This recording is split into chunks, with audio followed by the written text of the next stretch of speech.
Hello again there, WHAPterS. This is Mr. Lassiter with you. And tonight, this weekend, whenever you happen to be watching this, we will be talking about Southeast Asia from about the year 50 to 600 CE. A couple things I want you to keep in mind as we go through these notes is that Southeast Asia has been heavily influenced by Chinese and Indian culture, being that it is between the two. Secondly, they were extremely important to trade, especially out of China and the silk trade as it crossed the Malay Peninsula. And thirdly, the people of this region, who originally migrated from China, certainly were skilled sailors and tradespeople, and they themselves actually spread about halfway around the globe to the islands of the region. So let's start with geography and resources, where we usually do. Southeast Asia has three geographic zones. I have them labeled here for you: the Indochina mainland, the Malay Peninsula, and then the islands. Of course, there are thousands of these islands that they spread out on. The area stands, as I said, between China and India and has been influenced by both civilizations. So on this map, you see here India, China to the north of what is showing. This is another map of Southeast Asia from a textbook, as you can see. And if it's too small for you to see, I'll just read it to you. Southeast Asia's position between the ancient centers of civilization in India and China had a major impact on its history.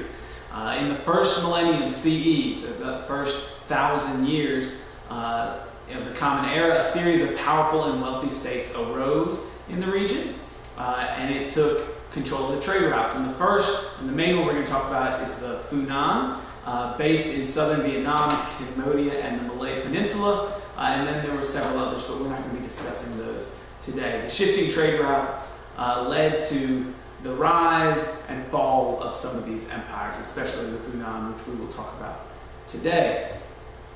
So back to geography. What did they have? Why did people settle in this region? Well, they had plenty of natural resources. They had fertile agricultural lands, dependable monsoon rains, and several growing seasons every year. That was extremely important. I mean, you can grow a lot during the year. You can have a higher population density, and so many people moved to this region. This enabled this large, dense population, but eventually, because of the growth in population, people migrated elsewhere. They didn't stay on mainland. They moved further out. So where did they farm? Because this area has definitely a tropical climate, a dense tropical rainforest.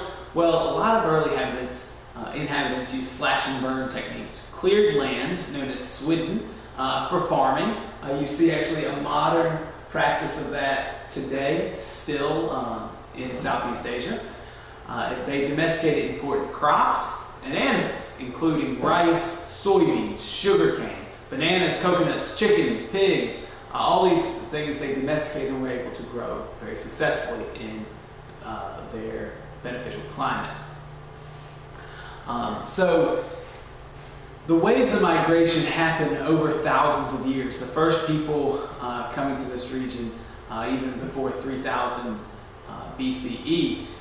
So the migration of the Malay peoples from southern China into this region, eventually gathering the region, living in small villages, manufacturing bronze tools. They organized in small political units, and eventually they migrated even further into the Pacific Islands and the Indian Ocean, and spread out quite a ways. This gives you an idea of the spread of the Malay people, basically encompassing nearly half the circumference of the globe. That's how large this Pacific Ocean is we're talking about. So all the way through the Indian Ocean and, of course, to the islands of the Pacific. Very skilled sailors.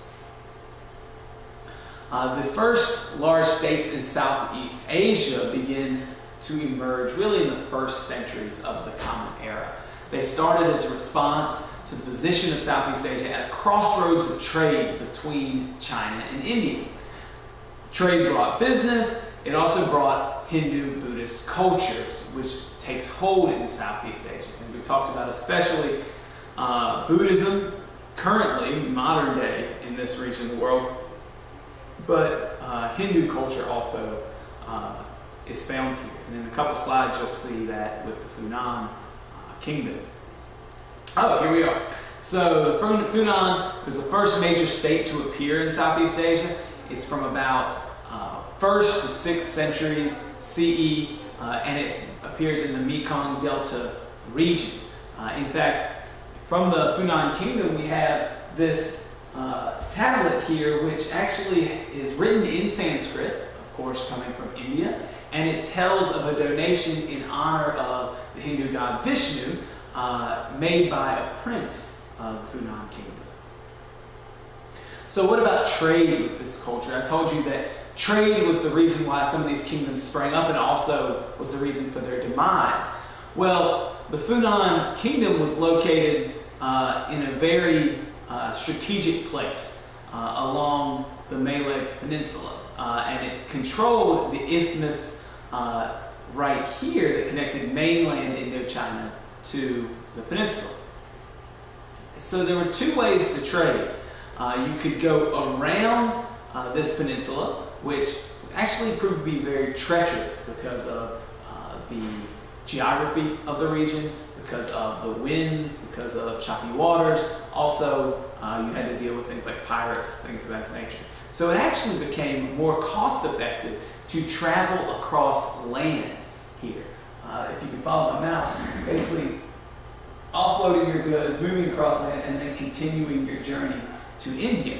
And this is one of the reasons why the Funan kingdom became extremely important in trade in Southeast Asia.